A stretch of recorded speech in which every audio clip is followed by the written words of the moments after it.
Lovely to meet you. You too. And thank you very much for letting us into your home. Cool. Your fame has given you a chance to make a difference.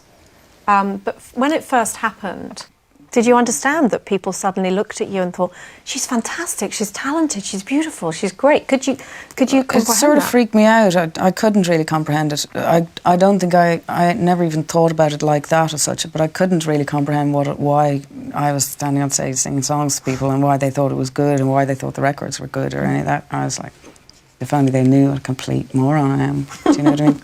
Do you think singing was your kind of way out? I mean, it's so cliched and people love to do it, sort of rags to riches, or in your case, sort of emotional, physical abuse to some kind of escape route. Everything, it was everything to me. It was completely my life force, everything I lived for, I mean, I started singing, I think, when I was a very, very small kid, you know, that it became almost something that I felt, it's a bit like prayer for me, singing, do you know what I mean? I see songs as prayers in a lot of ways, or sometimes answers, if you're lucky. Depending on where they come from. But anyway, I started singing quite young, and I guess it was a way of conducting a relationship with whatever you call it, that some people call God or the Holy Spirit or Jah or whatever you call it. You know, that I felt it was a way of being in communication with that, a kind of a little, almost like a little link, you know.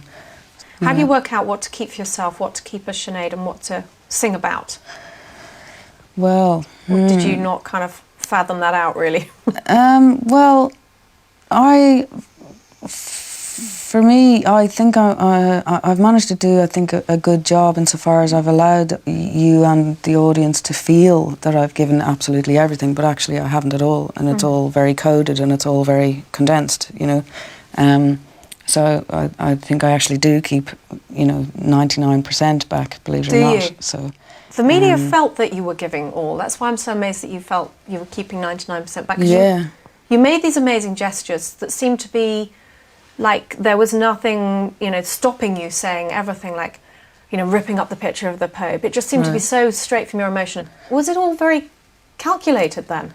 Well, stuff like that, I guess, would not be calculated. No, I mean, I'm not a calculated person, but I suppose when it comes to my work, I think I'm what would the word be? I guess I like to think of myself as an intelligent person. You know, there's an old saying that says, I may be silly, but I'm not stupid. Yeah. You know, so that's what I kind of feel. I may be silly, but I'm not stupid. So a lot of people, there's a big ageism in the world that people assume that if you're young, you can't possibly be intelligent, you know what I mean? But I come from a long line of inner city Dublin people, and we're known for our cunning. People from Dublin are, I would say, cunning, not necessarily calculated. Have you got like a sense of duty, because you do have a specific following, I mean, inevitably, and the way we hold up fame and celebrity in our society now, do you have a certain obligation to the people that follow you to kind of try and give them the right messages? And no, I've always felt that songs for me represent my conversations my soul and myself have with each other. That songs represent sometimes your soul speaking to you, sometimes you speaking to them, and it's always oneself that an artist is in communication with. They may like to think that they have this great important message for everybody and they're in communication with all these other people, but the fact is we're in communication with ourselves. And I think an artist's job is to be themselves at any cost. And you don't even then have to think about how that affects people. It just does affect people. Like you or I can say that we're affected by people like Bob Dylan or Bob Marley or whoever they are, because they were themselves no matter what, you know.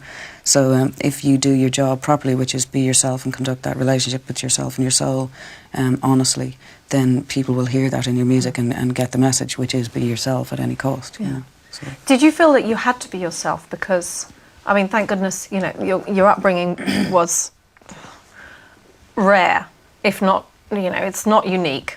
It's more common than you think, sadly, exactly. as well. You know? But did you think, though, that you were kind of alone? I mean, you must have thought for a long time during your youth that it was unique. You were the only person that was suffering this. So to communicate a message, to be big enough at such a young age to communicate and to sing about what you were going through is huge. I mean, it's... Well, it's not really, see, because if you were in the circumstance, you would understand that it's very easy, because if you're driven to it, you know, people sing, that's where singing came from, ultimately, you know, that people sing when they want to, you know, get something off their chest, or they want to call out to God, if you like, do you know what I mean?